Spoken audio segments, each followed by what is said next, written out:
guys. I always sing up this in the trustees.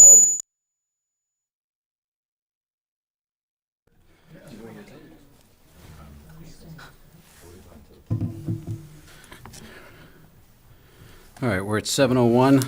I'd like to call to order this Board of Selectmen meeting for March 9th, 2020. Please join me with the Pledge of Allegiance. I pledge allegiance to the flag of the United States of America and to the republic for which it stands, one nation, under God, indivisible, with liberty and justice for all.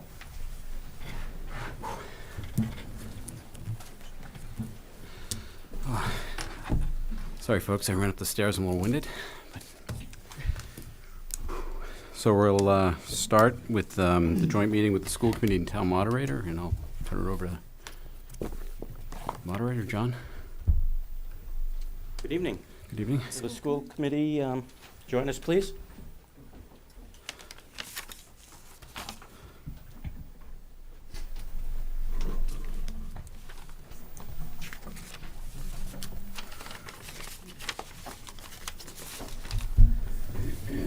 So I call to order this joint meeting between the Chelmsford Board of Selectmen and the Chelmsford School Committee. For the record, there is a quorum. We have 4 selectmen, 4 select board members, and 4 school committee members.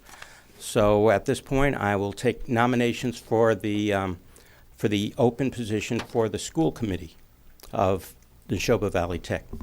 I'll nominate Lawrence McDonald. I'll second. Okay, we have a motion. Do we have another nomination? There being none, I'll entertain a motion to close the nominations. So moved. Second. All in favor? Aye. Okay. Mr. McDonald, would you like to make a A brief one, if I may. brief comment?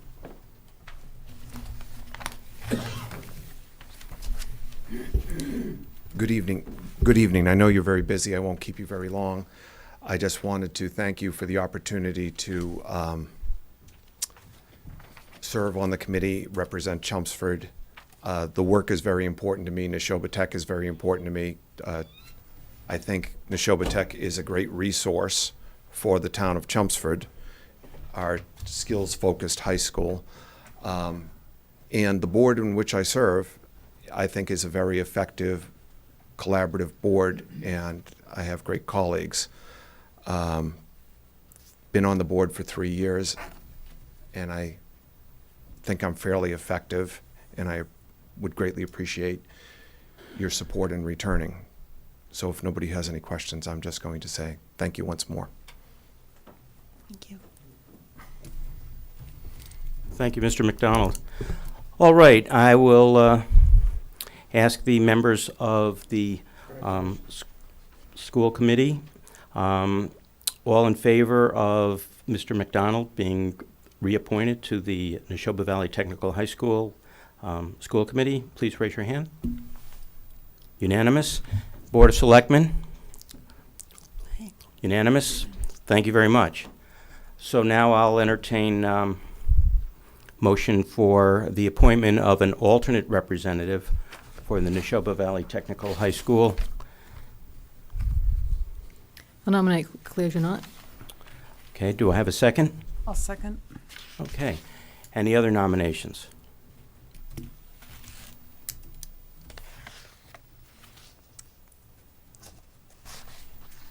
We have 2 candidates. Okay. Somebody else has to nominate. No. Oh, someone else has to nominate? Yep. Okay, I'll nominate Maria Carafellis. Thank you. I'll second. Do we have a second? Okay, alphabetically, Claire Janot, would you like to speak?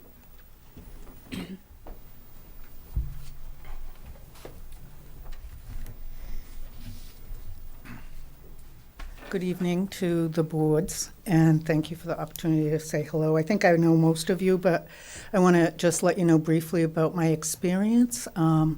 From the mid-'90s until 2017, I worked as a licensed school business administrator in 4 different types of school districts in the state, both charter school, academic public school district run by a town similar to the Chelmsford, regional school district, vocational, that being Neshoba Tech, and also regional academic district, that being Acton-Boxborough.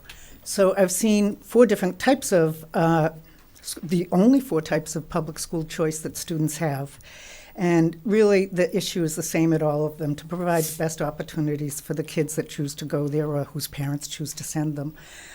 I would love the opportunity, now that I'm retired, to serve on the Neshoba Tech Board as an alternate member, and would welcome your support if so coming. I think that plus my past civic engagement in the town, on the Board of Selectmen for 1 term, many years on the Finance Committee, and continuing as a town meeting member, show the level of my sort of commitment and dedication to civic service. I'm happy to take any questions if anyone has any, but thank you very much for your consideration. Thank you. Thank you, Mrs. Janot. Mrs. Carafalis?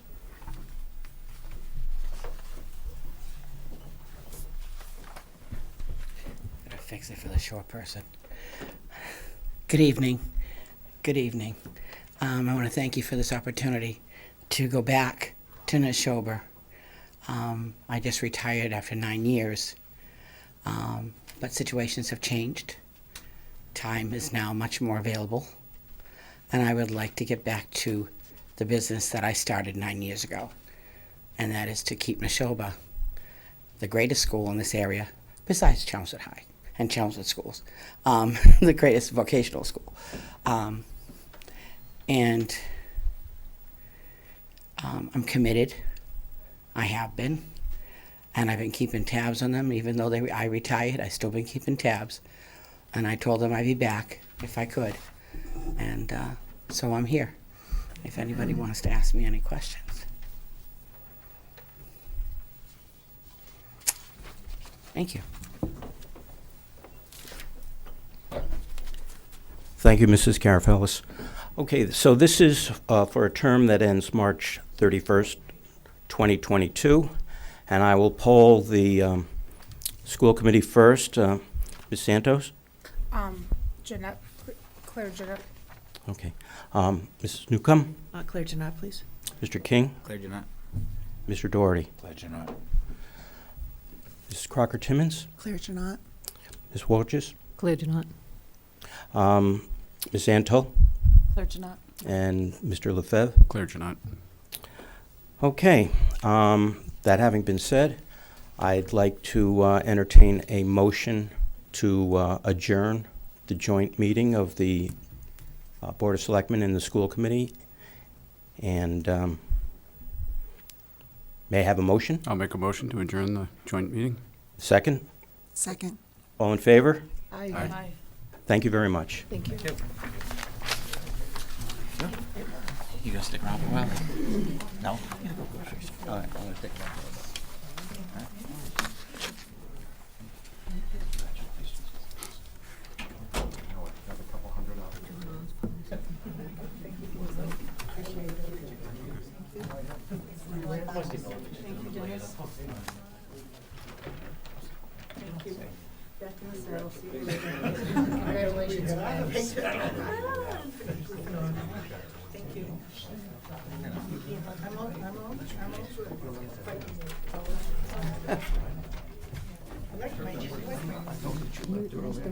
Can you, if you wouldn't mind, just keeping it down so we can move on. All right, so we're going to start with our public service announcements. Pat, you want to run through them? Okay. First one is the Chelmsford Master Plan is having a public visioning session. Aren't you on the master plan? Would you like to do that one? No? No, I'm good. Okay, this is an important event, and you can help determine Chelmsford's future. The master plan update will address land use, infrastructure, housing, and economic development policies. Strong community participation is the most important aspect in creating a document that meets the needs of the town. This session will be held on Thursday, March 19th, from 6:30 to 8:30 at the Senior Center. So, and just, I think the survey is also still available, is that right? Yes. You can get a hard copy of the surveys, various locations, the library, I believe the Senior Center here at the town offices, or online. Thank you. And we have the in the annual town election, which is coming up on Tuesday, April 7th. Polls will be open from 7 a.m. to 8 p.m. I'm sure everybody knows where their polling place is, having just voted last week. So look forward to seeing everybody at the polling places. And also, John Osborne is here to talk about the parade committee new banners for this spring. Evelyn's here for that. The ATF grant? Oh, okay. Hi, good evening. Good evening. I'm John Osborne from the Chelmsford Parade Committee. I'm the president of the committee. So what I want to be up here to show you with this year is this summer, our big fundraiser event is we sponsor the banners hanging around town from the light post. As you see, this past winter, we have season's greetings, and we send them out to the businesses around town. It says, "Welcome to Chelmsford," sponsored by the different businesses in town. This is one of our big fundraisers besides the sponsorship of the bands as the parade goes through the town. So this summer, what we decided to do was to have, and I'm here kind of like, not peddling, but we came up with a different idea this year. So we decided to have it as Honor a Veteran this year. So I have a sample banner that we're doing. Red Mill Graphics did a beautiful job on this year. So we're going to say Chelmsford proudly honors, and we're selling this not only to businesses, but we're opening this up to any resident within the town. So, but we're keeping it with the businesses also, so the business name can be in the bottom of the banner, or if just a resident wants to have it, we'll keep the business name off of it, and it'll be blank down there. You could put a family name on there, sponsored by the, in my case, the Osborne family. I'm gonna buy one myself, put my dad in there. He passed away a few years ago. He was in the United States Navy in World War II. So as I said, we're gonna hang them around. We'll hang them around Post in Drumhill, Vinyl Square, and in Central Square. And we are opening it up to, we also had it, all the other banners too. You could have it in memory of Welcome to Chelmsford, Season's Greetings type thing. But we thought this would be a nice way to welcome people into the town of Chelmsford by honoring a veteran. And if a company doesn't have any veterans, which I'm sure they do, but if there's, we have contacts in the Veterans Administration that are waiting for people we have people's name that we can put a picture up there that says, we'll have their name, their rank they were at in the service, and sponsored by, company ABC or whatever within there. So I wanted to do that. We do have plenty of open polls this year. If anyone would, wants to, and it's double-sided. So this is just, like I said, this is just a sample. We just wanted to show what it was like for everyone. The cost of the banner is $500.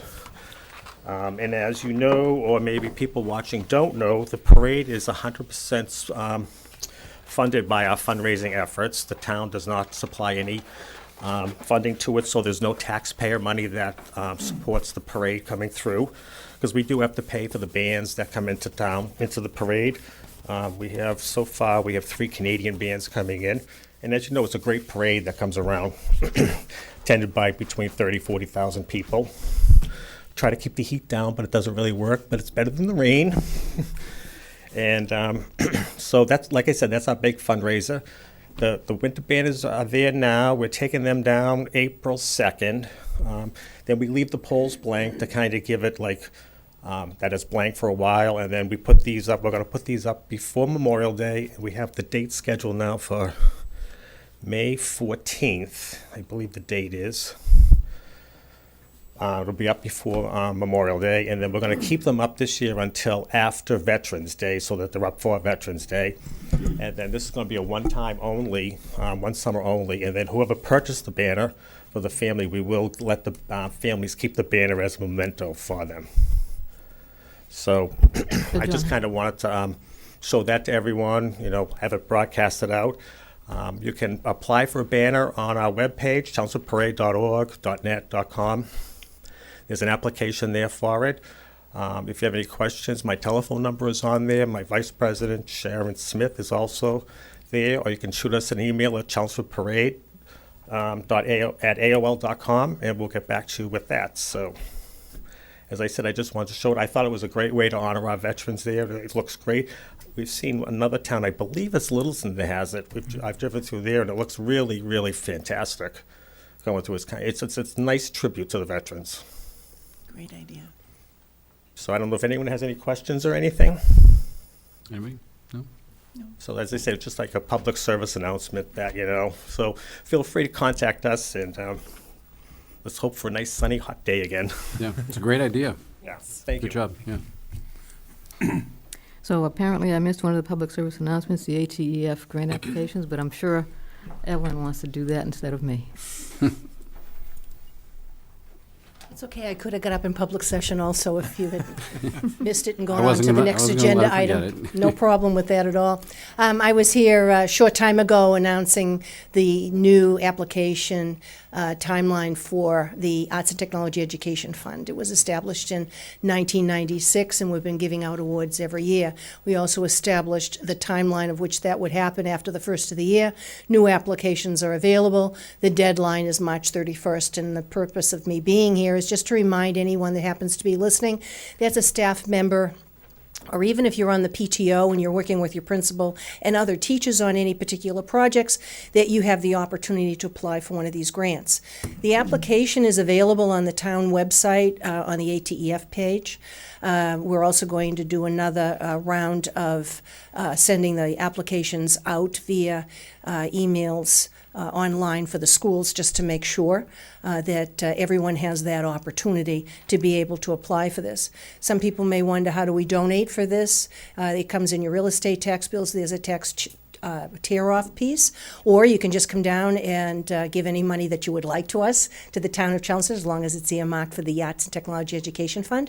Another opportunity is the excise tax bills, and those haven't come due yet, even though some people have paid them early, but that's something that pretty much, if you own any vehicle in town, you will get one or more, depending upon how many vehicles or trailers that you own. So you do still have opportunities to do that, and it's not limited to just doing that. As I said, you can always come down and vote and donate at any point in time. I'm still thinking about being one of the poll workers last week. It was very, very great experience, very informative for me to be able to teach other people about that. That's not about this, though, by the way.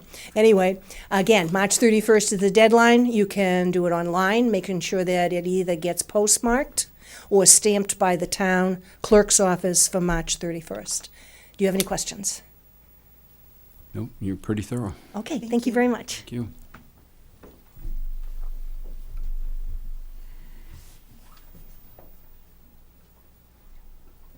You did the town elections. We did that one. Yep. Okay, so that will move us to open session. I would like to take this opportunity to thank you as the majority of the board of voting for an extension on the town manager's contract. I know that as a former elected official that many times you hear nothing but complaints or other suggestions, but you don't always get compliments or thank yous for what it is that you do. And that's why I wanted to stand here and tell you that. I also wanted to give you just one piece of my experience. I sat on the school committee with both of our town managers. The current town manager was definitely easier to get along with and extremely supportive of the schools, and always tried to work cooperatively with us. I know that he continues to do that. And again, I'm very happy that you have voted to extend that contract in order not to interrupt the continuity that we have, not only with the schools, but also with the town, because I sit on the permanent building committee too, and we have some other projects coming up. So thank you very much. Hi, my name is Nancy Gillis. I live at 248 Groton Road, North Chelmsford. Pat, I know you haven't done it yet, but I want to thank you from the bottom of my heart for what you are going to be doing at the end of this meeting. I was part of the Route 40 committee, and I received an email about the real estate market analysis, and it was from Evan, and I realized that he emailed it to the planning board, yet presented it to the Economic Development Committee. And the odd part about that is that's not televised, whereas the planning board is. So I was wondering if I could have somebody read in the request for proposal real estate market analysis. Ken, I was wondering if you could do it. That way it is actually on record on TV. That's not a short form, right? I think it's coming up on the planning board agenda. I believe what I heard is Glenn Cole would request. I have not heard that. To be coming up on the next planning board agenda. And I know there were some revisions that came in today from Virginia that I think have been very helpful. So it's not final. I just. So how about I promise you this, if Yeah. it's not done at the planning board meeting televised, then I'll read it in for you. Okay, so wait until, They're The not next- meeting till the end of the month. They're not meeting Right. next week. When is that RFP going out? this has already gone out. No, From no. what I understand, he had it, His schedule said, in the draft, says that he wants to send it out and get the responses back in March, which, We can delay. We can I pull don't that know. off. It's not, yeah, there's no reason to rush this. I yeah. suggested vetting it Yeah. more before it Okay. goes out and vetting the Yeah, plan we can- more. yeah. So Paul can make sure it does not But- go out. But what we can do, if you've brought it, it can be part of the record, right? Sure. I did Because- bring it. So you can, Vivian can make sure that it's listed in the list of documents as part of the public record for this meeting. I would appreciate that. It just seems to be hidden at this point. Thank you. Thank you. So that'll be read in at the planning board, the next planning board? I believe it'll be on their meeting? agenda. Nothing is I gonna don't be know done if they'll until read- after? No, nothing will be done. I assure you, there'll be nothing done until after the planning board agenda. And if need be, it'll even come before this board. Again, there's nothing that this can't wait, and nothing is trying to be rushed through. Thank you. Thank you.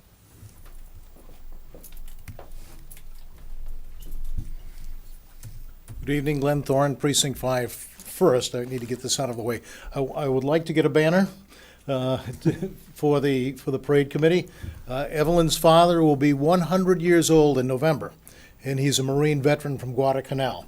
And he's still very active, he still drives, he still Wow. has everything going on, so I think it would be just a shame if I didn't try to honor him as a 100-year-old Marine in the town that we've spent so much time in our lives. He likes Chelmsford, he likes it, we like Chelmsford, and you very rarely get a chance to meet a man who's been at Guadalcanal and still has all the appreciation for this country and the Marines and what the soldiers today do. I had one chance to take a picture of him with a couple other friends of mine, a Medal of Honor recipient and a Marine that has won numerous Bronze Stars at my office about 6 years ago. Literally 3 generations of Marines, and it's a tremendous. I'd like to put the whole picture up, but I think just a picture of Dean Schaefer, Evelyn's father, would be a tremendous recognition, and I wanted to get that out of the way first.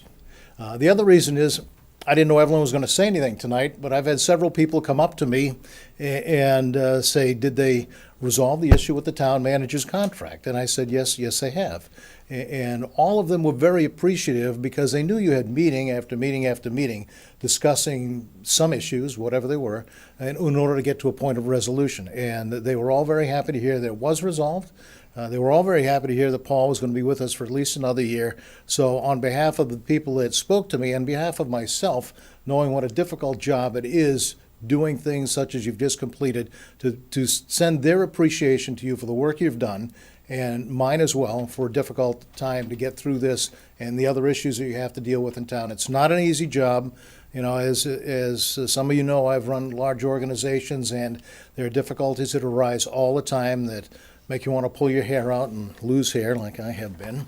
And it's well appreciated by the town that you've taken everything so seriously and come to a conclusion. So the people that spoke to me were very happy that Paul was staying on with us, and we're very appreciative for the work that the Board of Selectmen has done, the Select Board has done. It's going to take a few years to get that right. Thank you again very much.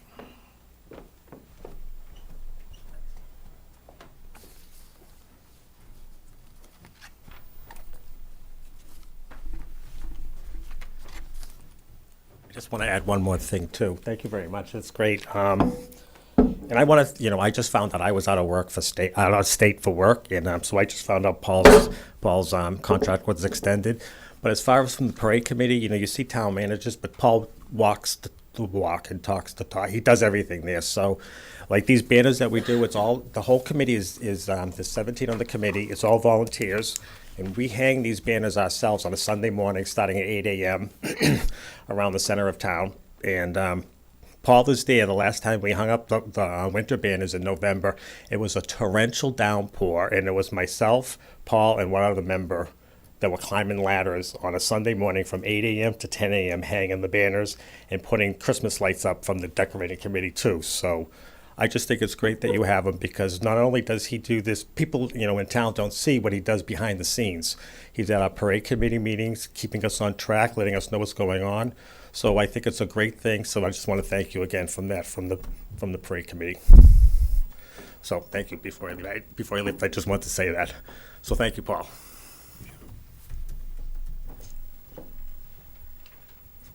Is there anybody else who would like to speak at open session? Jimmy, did you want to? No? Okay. All right, well, that brings us to committee vacancies. Okay, as of today, we have the following vacancies. The Center Village Master Plan Implementation Committee has 1 vacancy. The Community Action Program Committee has 2 vacancies. Council on Aging has 4 vacancies for associate members. Cultural Council can have up to 21 total members. There are several vacancies on it. The Energy Conservation Committee has 1 vacancy. The Historic District Commission has 1 vacancy. The Holiday Decorating Committee has 4 vacancies. The Middlesex Canal Commission has 2 vacancies. The Shelburne Valley Technical High School Committee no longer has any vacancies. The Parade Committee welcomes all applicants. The Permanent Building Committee has 1 vacancy. Personnel Board has 1 vacancy. There are 5 vacancies on the Public Celebrations Committee. Recycling Committee has 1 vacancy. The Skate Park Committee has 2 vacancies. And the Tree Committee has 1 vacancy. If you're interested in a position on any of these committees, you can fill out an application online or at the town manager's office. Thank you, Pat. That brings us to public hearings. The first one is National Grid.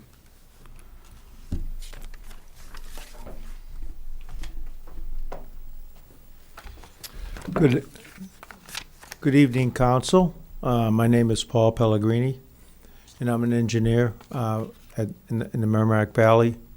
And I'd like to, we're submitting this proposal to replace some underground cable on Wigan Street. The reason this job has come up is that some of the cable has deteriorated. It's been in the ground close to 30 years. It's direct buried cable. We don't do that anymore, and it's caused some electrical faults in the neighborhood, resulting in the loss of electric power. So we'd like to replace it as far as a capital improvement.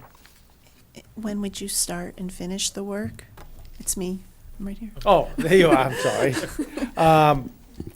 I don't know the exact schedule, but we can get back to you. It'll be sometime the lattest part of the spring or early summer. And then you repave the road? It's going to be, if you look on the sketch. Is it going to be in the grass area between the sidewalk and the road? Oh, it's Right, grass? it's on the side. In the right of way. I think there is, yeah, there is a sidewalk, but it goes on the side of the grass. Do But you restore the grass and? oh yes, and as you can see on the sketch, it's going to go from on North Road, pole 52 to pad 1, about 3 house lots. Now, what's going to happen is anybody live there? Any of those houses? The driveways, they're going to bore under the driveways, and then if there's any restoration that has to be done, it'll be paved over. And the only thing is that if there's cable TV, which I think I took a ride out there today, there is cable in the same trench.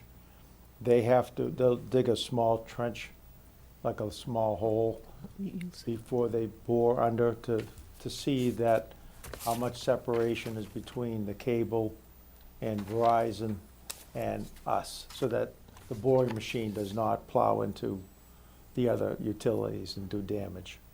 And they'll restore that too.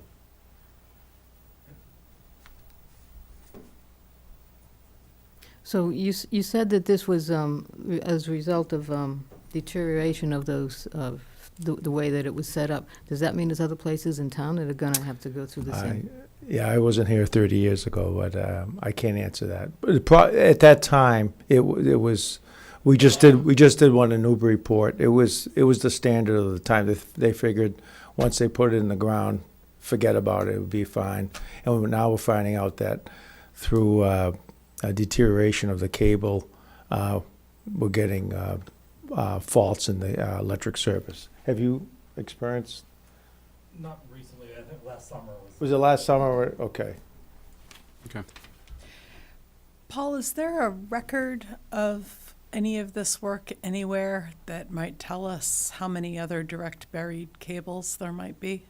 I think National Grid would probably have those records. I don't believe the town has the records of, we know, we dig safe and so forth, but I don't know that we have a record of which one of their lines are direct burial versus which are in conduit.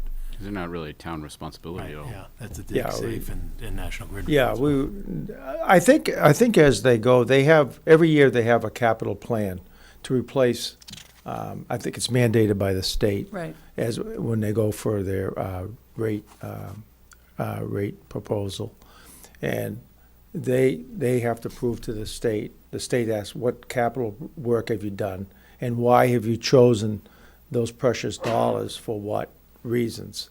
So I think it's on an as-needed basis. Okay. So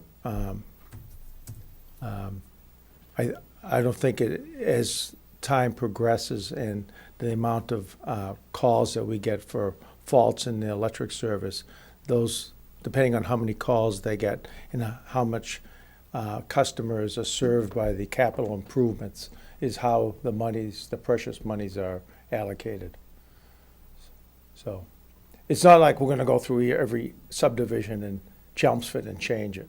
Right. It's on an as-need basis, and who has the worst service gets to the top of the list. Sure.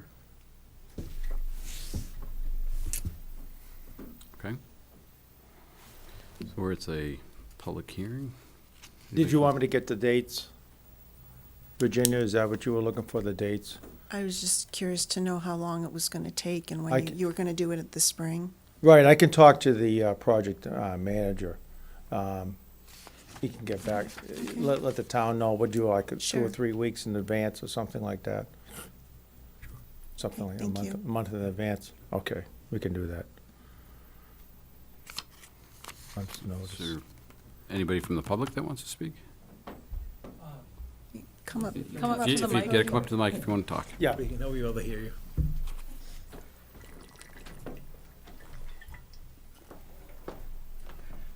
So just need your name and street address. Sorry, Jason Bardo, 5 Wigan Street. Just one general question was, you show it only going down to the one pad, and is it, the rest of the street is fine, or is just, again, that's, to be determined? these first 3 homes, which one is yours? Is yours I'm one actually of right those? across the street from it.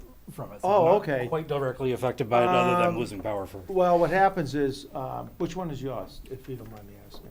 5. Okay, what happens is, from pad 1, the service goes to handhold. Mm-hmm.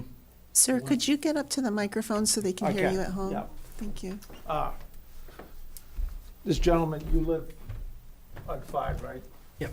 Okay, so what happens is, the power comes off the overhead here and goes through a conduit down the side of the pole, goes underground, and goes to this first handhold, which feeds these homes, and then it goes to this transformer, which I saw it today. And then what happens from there, it goes across to this handhold, which feeds your home. So, but you So it won't will affect, it should improve your service too. be, right, but you won't be going underneath Wigan Street, you're staying off to the side? Right, Okay. yeah. That's what I was asking, is, so the one going from the pad to This the one dash on my line is what's gonna be replaced. Right, but what I'm asking is, so you're just replacing to the pad, but the one coming over to my side of the street or going further down the street right now, we haven't detected any problems. Right, exactly. Okay. Right. Okay, go ahead. Thank you. Okay. Anybody else? Make a motion, we close public hearing. Second. All in favor? Aye. Aye. I'll make a motion that we approve the conduit petition number 29491618 dated February 6th, 2020. Second. Motion second, all in favor? Aye. Aye. Thank you, Council. Thank you. Thank you.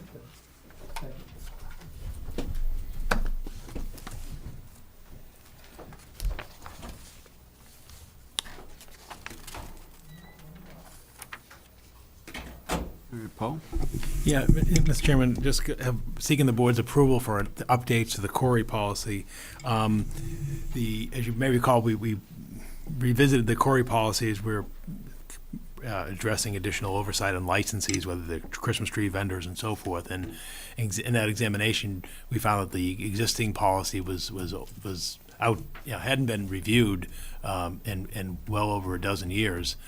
So Christina in our office, Christina Bruce, worked with Town Council Paul Haverty to do the marked up revisions that you can see there, just so that it conforms with the contemporary organizations of the time, in terms of now it's the Criminal Justice Information Services as opposed to Criminal History Systems Board and so forth. So again, council has approved this. There really are no substantive changes. We just want to have a policy that's contemporary with today's world. So I just ask for a formal vote of the board to accept the revisions as reviewed by town council. Okay, I'll make a motion that we approve the changes to the Corey policy as presented. A second. Motion second, all in favor? Aye. Aye. Aye. Aye. Thank you, Paul. And then up next, we have Chapter 11 on animals, Paul. Yeah, Mr. Chairman, at the end of the last meeting under referrals, you raised and presented to the wildlife feeding bylaw that was drafted from the town of Westford. Since that time, I also did search on other cities and towns. There are, towns such as Hanson that do it through their Board of Health. There are cities that have ordinances and so forth. And so what I've done is I presented the text of the bylaw from Westford for the board's consideration. As you know, at your in the event that a special town meeting is to be called at the beginning of May, particularly as a result of the request for rezoning at the old Glenview site, and perhaps for the fire station, North Fire Station issue, this would also be brought for consideration under that in terms of what the bylaw is. And in speaking, we had a department head meeting, and in speaking to today, and in speaking to Sue Rosser, our public health director, again, there are instances, and there is aware, and I know the chair is aware of an instance where a resident is feeding wild turkeys, and it is causing havoc on the abutting property owners. And so what this law tries to do is it doesn't prohibit bird feeders, but it works with the realities of feeding wild animals and the impact that it can have. And so so the bylaw as presented, describes, it defines what wildlife is, and it's not limited to bears, coyotes, foxes, raccoons, skunks, and other animals. And again, it's not meant to diminish a particular property owner if they're responsibly feeding their own domestic animals and so forth. And it does provide enforcement authority by the Chelmsford Animal Control Officers, police officers, natural resource officers, agents of the Board of Health, environmental police officers, and other enforcement officers of the Division of Law Enforcement, the Deputy Environmental Police Officers. And basically what it comes down to is that under the prohibitive activity is that no person shall feed any wildlife in any place within the town of Chelmsford whenever the Chelmsford Animal Control Officer or designated enforcement authority becomes aware that wildlife has been found feeding on any substance as defined above, and the landowner or person committing the act has been notified by the occurrence by any person authorized to enforce this bylaw, and wildlife is thereafter found feeding on such substance. So again, you have a warning type of system built in. after any other act of commission or omission by the landowner or person, such feeding shall be prima facie evidence that the feeding was in knowledge or consent of the landowner or property owner. And as I mentioned, there are exceptions. It doesn't, you are exempt, and again, these were all done by legal review, conducted by the town of Westford, and again, you see it in other communities, but nothing limits the feeding of domesticated waterfowl, as defined by the Division of Fisheries and Wildlife. It also, the Division of Wildlife and Fisheries, again, Massachusetts Division of Wildlife and Fisheries and Wildlife, may authorize the emergency feeding of wildfowl and other birds when in his opinion, such action is necessary to alleviate undue losses or suffering of such birds due to unusual weather conditions or other circumstances. So again, you have reasonable exceptions. There's an exemption for any individual company or corporation that is duly licensed in the Commonwealth to possess wildlife of any kind. Obviously, zoos and other permitted activities, and again, any other action that is officially sanctioned by the Commonwealth of Massachusetts that would require feeding, baiting, or luring of wildlife, again, for scientific purposes of study and so forth. Again, it exempts any individual company or corporation engaged in lawful agricultural pursuits, such as growing crops, crop-bearing plants, or raising livestock. Again, clear, as I mentioned earlier in Section F, it's not to be interpreted so as to prohibit bird feeders. However, if a bird feeder is determined to be a cause of public safety, threat, or nuisance, the bird feeders and said debris shall be required to remove within 48 hours. So again, it's a nuisance situation. Again, in G, as I mentioned earlier, it doesn't prohibit the feeding of pets, provided that the food is intended to be determined to be the source. If that food is determined to be the source of wildlife feeding, then you have a problem. Again, it would be required to take steps to render such pet food inaccessible to wildlife. And again, it's not to be interpreted to prohibit the storage of refuse, food, product, pet food, or other material on a premises in a manner that does not constitute a lure, attraction, or enticement of wildlife on property. Again, as long as it doesn't cause a problem. And the penalties for this under the violation thing is the first offense that it mentions a written warning, second offense a $25 fine, third offense $50 fine, and each subsequent offense is a $100 fine. So again, I just wanted to provide the information that Ken provided and get the awareness out there as as we approach what may be a special town meeting. So this Chapter 11, is that our Chapter 11? Yeah, that's our Chapter 11. In other words, we have to slot this in. Chapter 11 of the town's general code or our bylaws is under animals, and therefore this starts with Section 30 because there are sections below Chapter 11 that pertain on the books pertaining to dogs and animal control and so forth. And I know you mentioned turkeys. Are we having some systemic nuisance or safety issues? So up in, I forget the neighborhood now, but it's up off of Lock Road. There's somebody who is openly ground feeding a pretty sizable flock of turkeys, like 30 in number. And they've been doing it for years now, so the population's been growing steadily. And I don't know if anybody's ever come across a wild turkey. They're crazy aggressive, especially early in the morning. And people get attacked by wild turkeys all the time. Yeah. So these neighbors are complaining. If you try to walk the neighborhood, the flock starts chasing you. If you're driving down the street in your car, they'll come out and stop the car. They'll get in front of the car. They'll get on the car. So they've asked the neighbor. They've called animal control, but there's nothing for them to do. Back up what they're asking. And in the exceptions paragraph A, Paul, what is, there's some Mass General Law chapter cited, but what is Section 23? Is a turkey considered waterfowl? That would be geese. Well, That's no feeding the geese at the. Well, I am just it says Yeah. bear and waterfowl. Right, I'm yeah. trying to understand I don't think what we're turkeys trying to. are not waterfowl. No, Turkeys they're- they live in trees. Right. So, Landfowl. Yeah. Okay. but it does say any animal causing public safety threats or nuisances. And it says fowl as well as waterfowl. Yeah. So Okay, so what is Section 23? See if I can pull it up. Where is it? Oh, you under paragraph A? Yeah. While he's looking that up, my other question was, there's people who have like squirrel feeders. You can buy a squirrel feeder. There's stores in town that sell squirrel food. There are people who have bat houses to keep the mosquito population down. So does this start to extend to that too? I don't think they're feeding bats necessarily, but, It's just you know, providing bats housing could for become- bats, so they're not in your attic. bats could become prey for something else. I understand the nuisance and the safety concern, I'm just trying to understand, like, I are feel there like bats are boundaries to bordering on this? an endangered species in some areas because of the pesticides we've been using, so their food stuff is going down. I think this is No, no. because turkeys are a nuisance. So are we banning squirrel feeders? Well, it's interesting because it says, feeding shall mean the act of ground feeding, placing, exposing, depositing, or distributing or scattering directly or indirectly any grain, seed, shell, shucked, unshucked corn, seeds, wheat, flour, bakery products, salts, meats or parts, fish or parts, honey or molasses, or any other food of nutritive substances in any manner or form, so to be consumed in such wildlife to lure, attract, or entice to, on, or over any such areas where such feed items have been placed.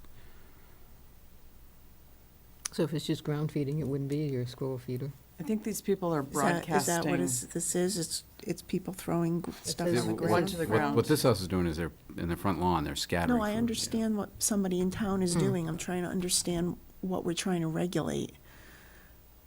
Is it just this ground feeding of wildlife? I don't know, I mean, I can make the argument that you shouldn't Is- feed squirrels either, but I know, but it's all gonna come up.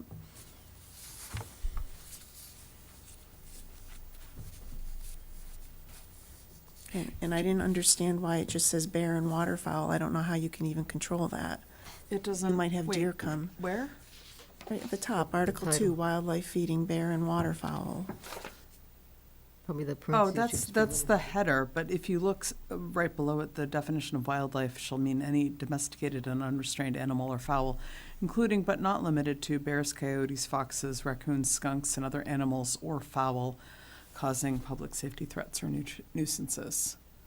I mean, I think you'd have to almost prove that the squirrels are causing public safety threats or nuisances. I mean, if we end up with squirrels, Like if you wind up with a bear at the tree where the squirrel feeder is, that's a public safety issue. that would be a public safety issue. Yeah, but you get bears at bird feeders. Oh, yeah, Which that's is why you addressed take in down, here. you take down your bird feeders when it's bear season. It actually would have helped when we had the rodent issue, because a lot of the people around that area had, I Bird think there was one feeders. house with 3 or 4 bird feeders up in their yard at the same time that they were complaining about the squirrels, the rats. Yeah, chapter 131, section 23 pertains to the propagation, dealing of fish, birds, mammals, reptiles, or amphibians, rules and regulations, licensing and fees. So it's your broad standing, and how it begins is, except as otherwise provided by this section, a person shall not engage in the propagation, cultivation, or maintenance of, or the dealing in fish, birds, mammals, reptiles, or amphibians, or parts thereof, without first having obtained a license or dealer's license authorizing him to do so. For the purpose of this section, birds, mammals, reptiles, and amphibians are referred to undomesticated birds, mammals, reptiles, and amphibians that are wild by nature. Nothing in this section shall be construed to prohibit the propagation, disposition, sale, possession, or maintenance of domesticated species. So you can see it's very broad, and I think that's why they're referencing it there, that if they have a license by the state for this purpose, then that would be an exemption from this policy.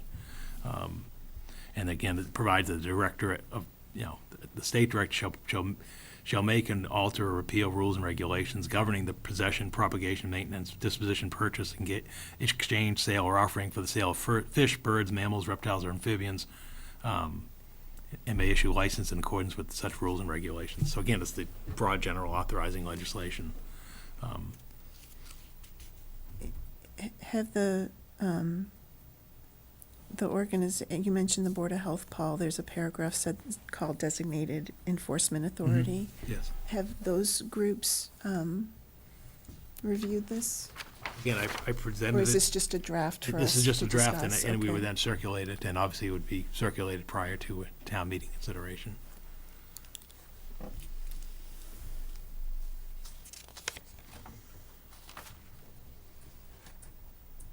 And we'd have a legal review of it also? Oh, yeah, by town council. But this is in effect in Westwood right now, sorry. I believe it's We on the did books in pass it. Westford, yeah. Okay.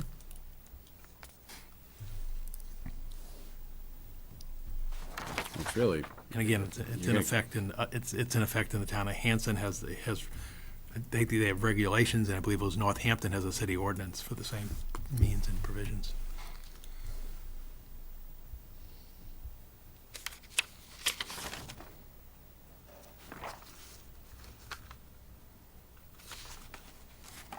I don't really have any problem with the exceptions page, but I'm just trying to understand from a process standpoint, so legal would review this. I'd like the organizations that are identified as enforcement authorities to give us input. And then when you're enacting a new bylaw like this, is it just town meeting, or do you have a public should we have a public hearing on it? How does that usually work? I'm trying to find out who the enforcing agents were. It's on the first page. Oh, there you go. Section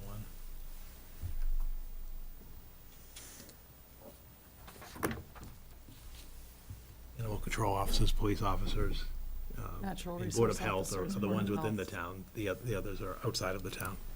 I mean, I guess State we could have officials. in Board of Health and the animal control officer and Police. to find Yep. out. It'd be terrible to enforce this, but And then if this were to go on a warrant, the finance committee would hold its hearing on the warrant, and then you would hold the meeting in which you would discuss the issue and make the Board of Selectmen's recommendations to town meeting. you want a separate public hearing than all that?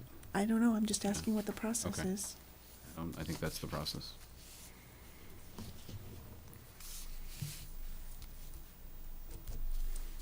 I think the opportunity for people can public come in hearing open is, session. is our, open session public comments. And then the fact that we're all accessible by email or telephone. Or again, I so- can place it on the next agenda and invite those parties in, and then Yeah. anybody from the Sure. public wants to weigh in. Sure. Sure. Sure, Sure. we can do that. Okay. Hear from the enforcement officers, at least that's 2 meetings we discussed it, and Mhm. And that gives folks a chance to digest it. thank you, Paul.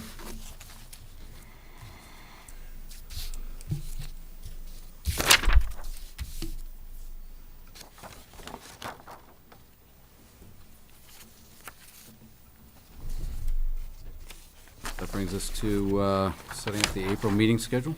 Yeah, we're rapidly approaching April, obviously, and our meeting schedule for this board, ends with the town election. Now, the town election this year is the latest possible date. It's Tuesday, April 7th. We need then look at the Mondays after that in April. The 13th is an available date. The 20th is the Patriots' Day holiday, and then town meeting begins on the 27th, and likely would continue on the 30th, and then the following Monday, May 4th, would likely be the special town meeting if it's called. So the obvious choice would be the April 13th, if that works for folks for a meeting. Your next meeting after this is March 18th, 2 weeks from tonight is March 23rd. 23, I think. 23rd, and then, again, you would go 3 weeks until April 13th, because I've never had a board meet the night before a town election. Yeah, no, April 6th doesn't make any sense to meet, and so again, I just while everyone's here, just make sure that for planning purposes, in terms of hearings and license and so forth, we need a date for April. And if you were to sign a special town meeting warrant for the May 4th, that would be the evening you'd have to sign it on. Which one? The 13th, because it has to be posted 14 days in advance. So if you signed it on the 13th, it then gets to the constable with plenty of time that week so that it's posted the required 14 days before May 4th. So for example, you couldn't do it on not that you could, it's a holiday anyway, but once you pass that week, it's too late to have it immediately following the spring. Not that that's a requirement, but it flows better. So again, April 13th is the obvious date for a meeting in April. The other thing you could decide is whether or not you want to have a reorg meeting if there's likely be no change in the board, since there's no contested races town-wide. You could do the reorg that night on the 13th, unless you wanted to do a separate, it's whatever the board would prefer. I prefer to do it like we usually do, 2 days after the election. Well, then we should schedule that the election is the 7th. I could only do it earlier in the evening. Well, it's just There's a concert that night at 7. On the Just- 9th? Yeah, it's just a reorg meeting, It's right? also So we do 4, 5? Yeah, we could do it anytime, yeah. Doesn't have to be 7. It usually is not 7. It's usually, Right. it's, no later than 6. And since Pat's buying this year, we'll get you in and out so we can get to dinner by 5. There you go, go through a drive-through. I mean, is that If okay it's with you? earlier in the day or the evening, yeah, that's fine.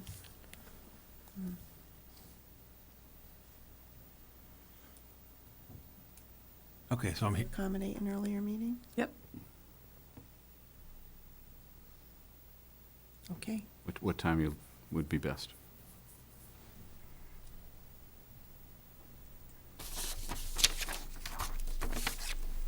I would say any time between 4:30 and 6. Want to do 4:30 or 5? I don't care. How's 5 then? 5? 5. Okay, so reorg meeting Thursday, April 9th at 5 PM. And then Monday, April 13th, the 7 PM regular meeting. Okay. So just so everybody knows, we'll have to do all of our recommendations that Yeah, night. it'd have to be since that we night, don't that'd have- be the- I mean, unless we're gonna save some for right before town meeting, but Which it's we best don't if wanna we do. could, if we could do them all that So it's night. a little bit more than just a reorg meeting. No, The not 13th. Oh, on the 13th. The meeting on the 13th Yeah. would be pretty much devoted to the review of warrant articles and recommendations for that night. Okay. Okay, and perhaps signing a warrant for a special town meeting. Okay.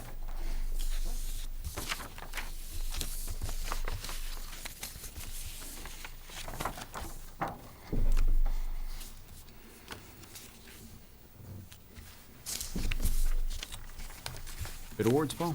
Yeah, just one item for the board's confirmation this evening. The DPW put out the bid on February 26th was the opening for the construction of the tennis court and pickleball court at Varney Playground. 8 bids were received, as is shown there. The lowest qualified bid, which was also the lowest bid, was by Heimlich Landscaping and Construction. Unfortunately, they've done extensive work in the area on similar projects, and the DPW is confident they can do. Their bid price was $89,000.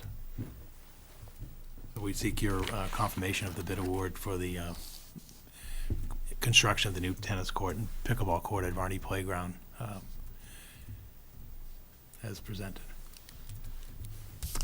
So I'll make a motion that we approve the town manager's bid award to Heimlich Landscaping and Construction for the new tennis court and pickleball court at Varney Playground. Second. Motion is second, all in favor?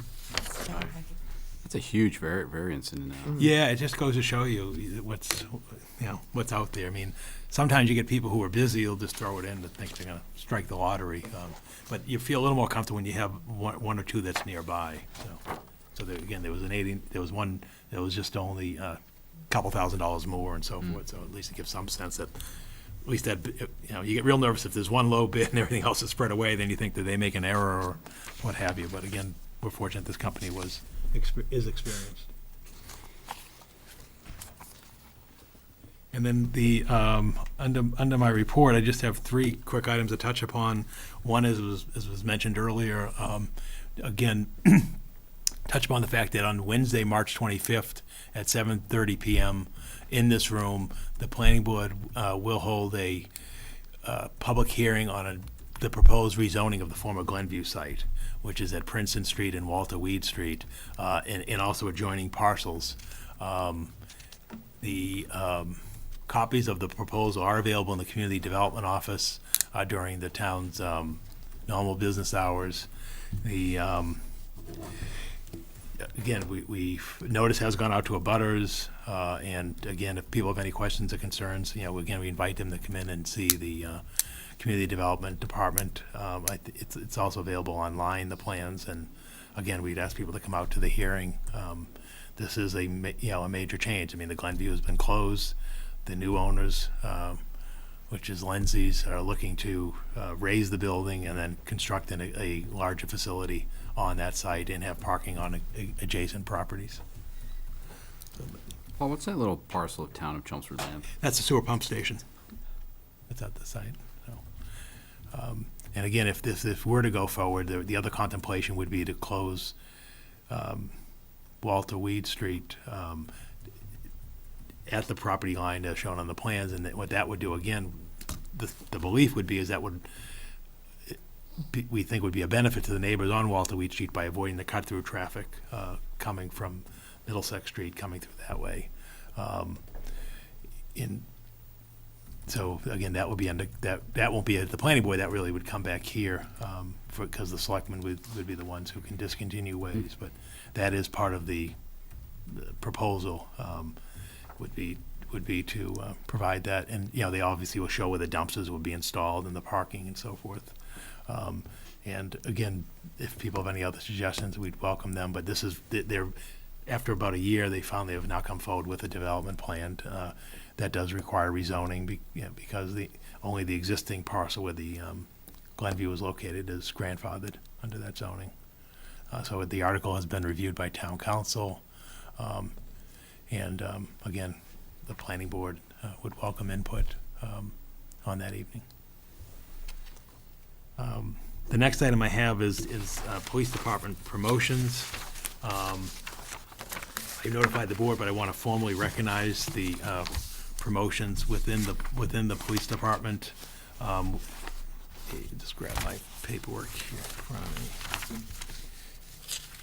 me. We recently had the retirement of Police Lieutenant Ed Smith last Friday, and to fill the vacancy by this retirement, Chief Spinney has approved and presented the promotion of Sergeant Jason Poor to the position of lieutenant, and then the position of Detective Police Officer Stephen Hawkins to the position of sergeant. So I approved that last week, and again, we welcome, we want to welcome them to the new positions and also congratulate them on being promoted within the department. We obviously have officers at the academy. You'll probably be receiving a notice within the next few weeks regarding the graduation, in the police department. I'll get that to you once it becomes available. So again, we want to formally thank Lieutenant Ed Smith for his service to the town, and congratulate our new lieutenant and sergeant. Thank you. And then the last thing I have is funding requests for the state budget. And why I bring this here is we're now, of course, it's a question of what the funding might be in the state budget given what's happening in the economic markets, but where we're now in March, the legislature will take, the House of Representatives will take up the budget in April. They will complete action on the budget in April. And then the Senate will take up the budget in May, complete action in May. It'll go to conference committee, hopefully to get done by the end of June or certainly by July, particularly in this election year. So this is the time to consider, and again, it doesn't have to be this evening, it can be 2 weeks from tonight, if there are any requests that the town of Chelmsford would want to have in the state budget, basically earmarks, for lack of a better word. Last year, we requested the funding for the economic development stimulus. It was originally $100,000 for the work that Lisa Maroney, our business development, brought in about the grant program for amenities. And we also, you also may recall that the Roberts Field put money in the state budget for the improvements of the walking track around Roberts Field. So now's the time to be thinking, because we can then reach out to our delegation saying, look, when the budget comes up for consideration, could you place these items for consideration for the town of Chelmsford? Again, they can go from something such as improvements at Varney Playground to economic development to what have you. So again, I don't have anything this evening, but we wanted to present this to you, and perhaps anybody's watching who has a good suggestion of how the state can assist us. Is there an amount you usually try to target? Yeah, you really want to stay around 100,000 or so. I mean, you remember how the legislature works. There's a bunch of reps all across the state and senators, and every rep and senator can't get $1 million. So and then in a case like ours where our reps and are serving other communities, you just got to. So I always try to go somewhere around the $100,000 range, and that's what you've seen in the past. The first $100,000 in the budget, then we got $100 in the supplemental budget for $200 for the business development grant, and then you had the funding for the Roberts Field that was less than that. So again, if you have thoughts either this evening or we can talk about it in a couple of weeks, I just wanted you to be thinking. Sidewalks. No. Oh yeah, you won't get. You can't get earmarks to put sidewalks all the Nope. way from here to the Don't want sidewalks. to the asphalt plant. That won't. That's way no. outside the scope. Yeah, no, that's a multi-million. Right, So, exactly. no. This is more like community things, you know, and you see it in other towns. They'll give money for the Yankee Doodle bike path in Barica, and you'll see things in Lowell for Shed Park and so forth, yeah. So would solar panels on Old North or the CCA be an appropriate thing, or would that be something else? It- I have no idea what that would cost either. So. Yeah, I mean, we can find out those costs, but, you know, it's whatever, it's what, it really, and it need, you know, it's whatever the board thinks it would like to get in the budget, so there's no appropriate or inappropriate. It's whatever the board thinks is a priority of like, oh, if we, you know, if we only had the money, we'd do X. Old North has an ideal roof Yeah. for solar. Well, give it some Yeah. thought. So, yeah, so I mean, so yeah, a request could be for the installation of solar, solar photovoltaic system at the North Town Hall and the Chelmsford Center for the Arts Center. That could be a request, you know, let's say it's $100,000 for that stuff. Like, I can find out what that may be and that type of thing. Yeah, it's probably only 50 grand a roof. Yeah. I have no idea. Yeah, you're probably close. Okay. So, All right, I'll look into it. And again, if you have any other suggestions along the way, drop me an email, and again, we can talk or talk about it at the next meeting to see what the town would have. What you don't want to do is let an opportunity like that go by, and then all of a Yeah, sudden right. you read in the paper, well, gee, you know, Littleton got this, why didn't Chelmsford get something? Well, if you didn't ask, you're not going to You don't get it. You don't get it. So that concludes my report for this evening. I do have one appointment, and that's for Teresa Evans to the Arts and Technology Education Fund Committee for a term expiring June 30th, 2022. Make a motion that we approve the town manager's appointment of Teresa Evans to the Arts and Technology Education Fund as presented. second. Motion and second, all in favor? Aye. Aye.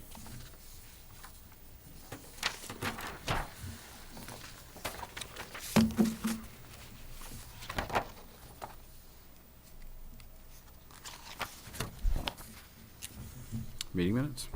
Make a motion that we accept the meeting minutes for December 2nd, 2019 as presented. Second. Motion second, all in favor? Aye. Aye.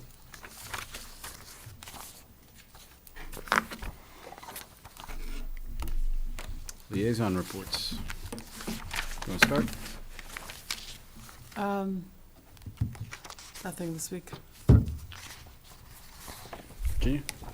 I just have one. The Vinyl Square Committee would like to remind everybody that Friday, March 13th, from 8 to 10 p.m. at the North Town Hall, they will be hosting a family Celtic night with Irish music and sprinkles of Scottish.